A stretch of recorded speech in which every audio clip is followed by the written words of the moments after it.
Have you ever wondered why there is so much debate about Brazil, the most successful team in football history? One question keeps coming back. How does Brazil perform against the big teams? Is their midfield really weak? Many critics say Brazil shine against smaller teams, but stumble when facing the big ones. But is that really true? Today we'll do a detailed analysis of Brazil's current midfield and try to find out, are they actually weak, or are we underestimating them? First, let's make one thing clear. Brazil are never a small team. In fact, they're the biggest name in football history. 5-time World Cup winners and the land of the most legendary players. To think of Brazil as a weak side is an injustice.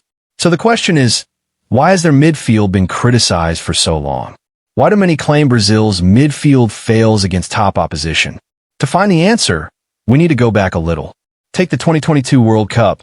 The midfield we saw there was misused. Every single player was top class, but their roles were unclear.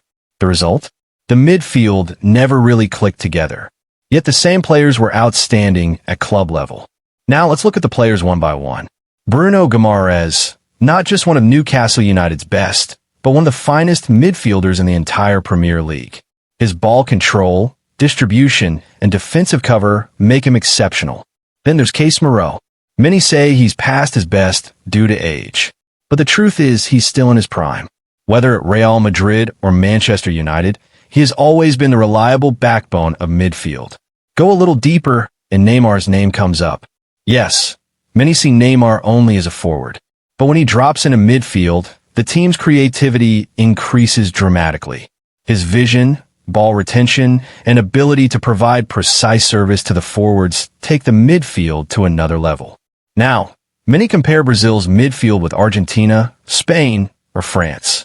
Argentina have Mac Allister, Enzo Fernandez, De Paul. No doubt excellent. Spain have Pedri, Gavi, Rodri. France have Camavinga, Kouamini, Rabiot, all top names.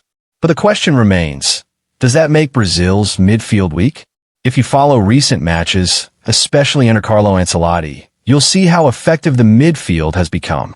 Casemiro and Bruno Guimarães together controlled the midfield so well that the opposition couldn't build attacks. And not just defensively. They played a huge role in starting Brazil's attacks too. Midfields work best when used correctly. Take Brazil's fullbacks Wesley or Van der Sar. They're defenders by name, but often push up the right wing to provide service. When they leave gaps, Casemiro covers them. That's called teamwork. Bruno Guimarães not only controls midfield, but also contributes to attack when needed. True, he doesn't have Messi-like creativity, but his delivery and game reading are outstanding. Add to that Lucas Paqueta's strong performances, Andre Santos as backup strength, and Andreas Pereira's fantastic contribution. So, where's this midfield weak? The truth is it isn't. The problem has been poor tactics. Even great players won't click if the formation is wrong and roles aren't clearly defined. And that's exactly what happened under previous coaches. Carlo Ancelotti's guidance has brought a big change. He's given players clearly defined roles. The result? That so-called weakness in midfield is gone. Today, Brazil's midfield can go toe-to-toe with any European giant. For those who ask, how will Brazil perform against the big teams? The answer is simple. Brazil are never underdogs. This is the team that has won the most major trophies in history. With their midfield properly managed, they can beat anyone. Let's take an example. Remember the match against Chile last October? The same midfield was there, but the result was poor. Why? Because the coaching staff made the wrong decisions. Today, the same players under Ancelotti are playing brilliantly. That proves there's no doubt about the players' quality. The only thing needed is the right plan. So, calling Brazil's midfield weak is actually a misconception. It's more accurate to call it a sleeping giant. Once awakened, it becomes terrifying for opponents.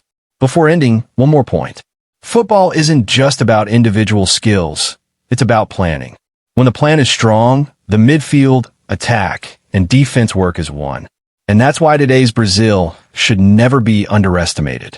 So, to those who ask, what will Brazil do against big teams? The answer is clear. Brazil are the big team. They're the team that makes opponents nervous just by hearing their name. The midfield is now strong, functioning properly, and ready to bring more fire. Just wait and see. That was today's discussion. Now it's your turn. How strong do you think Brazil's current midfield really is? Could it even be the best in the world? Don't forget to share your thoughts in the comments. Thanks, everyone.